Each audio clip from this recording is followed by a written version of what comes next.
Get ready.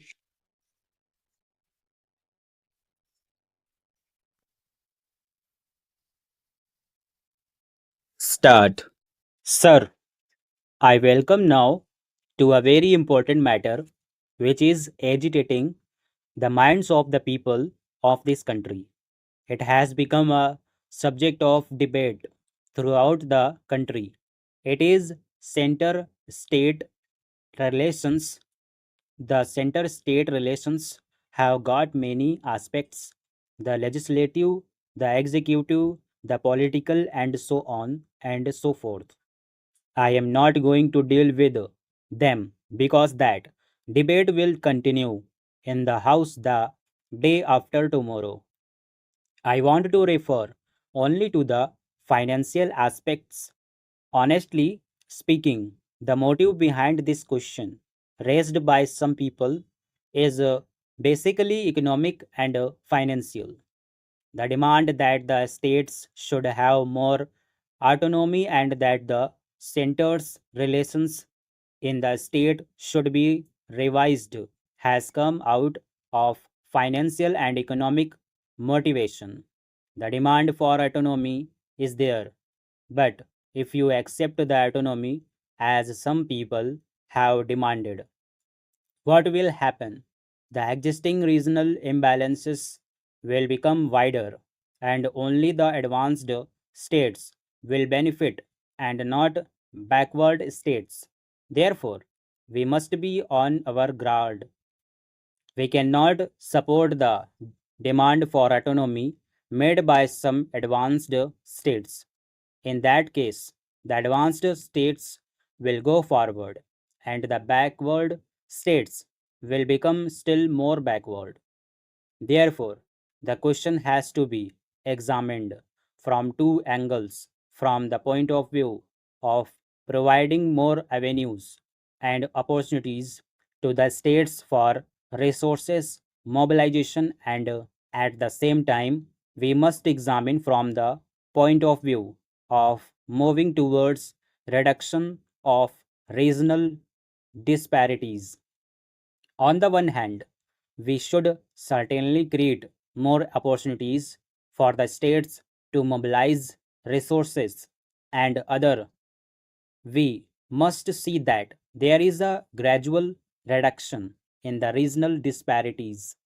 These are two objectives that have to be kept in mind when we discuss the question of regional autonomy. On the question of center state relations in the existing pattern, sir, the center state is the dominant partner in financial distribution. I agreed. The center cannot be strong, but I also say that the states also must be strong. The center cannot be strong at the cost of the states, nor the states at the cost of the center. Both must be strong. What is to be done?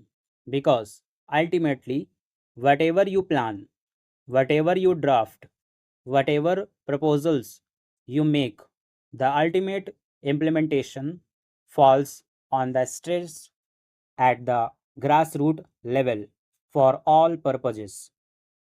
Sir, the seventh schedule should be revised in order to provide more avenues and opportunities to the states for resource mobilization.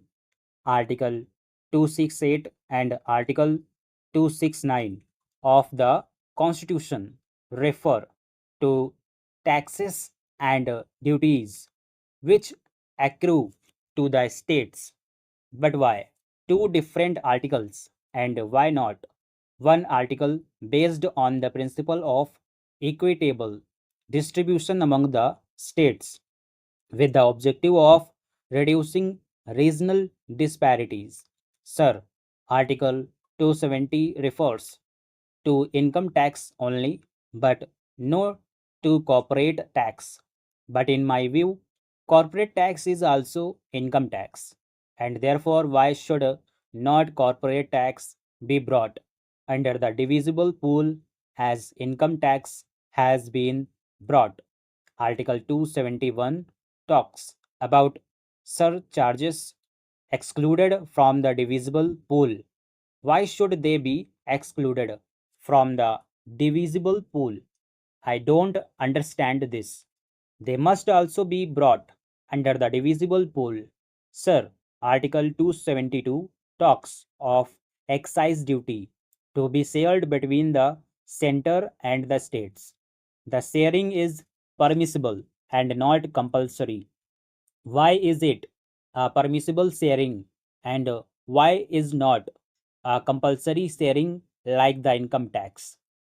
Sir, Article 275 refers to grants in aid to the states out of the consolidated fund of the Union. Article 280 talks of a finance commission to decide about sharing of the two taxes and the principles of grants in aid. Article 282 refers to grants from the Union to the states for any public purpose, and Article 292 refers to loans from the center to the states.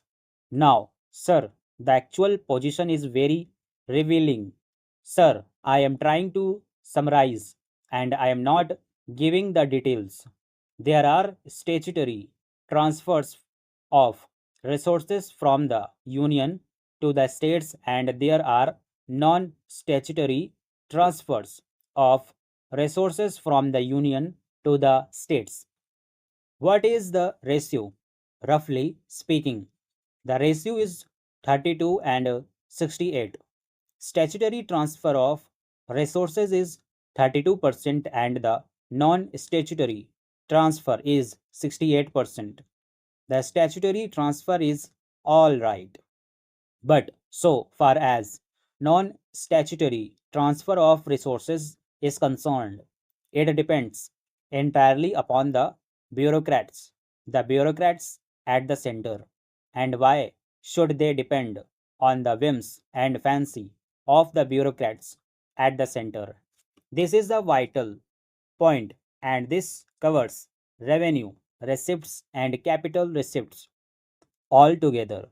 Approximately the two-third of the total funds to be shared by states are transferred on the whims of the officials.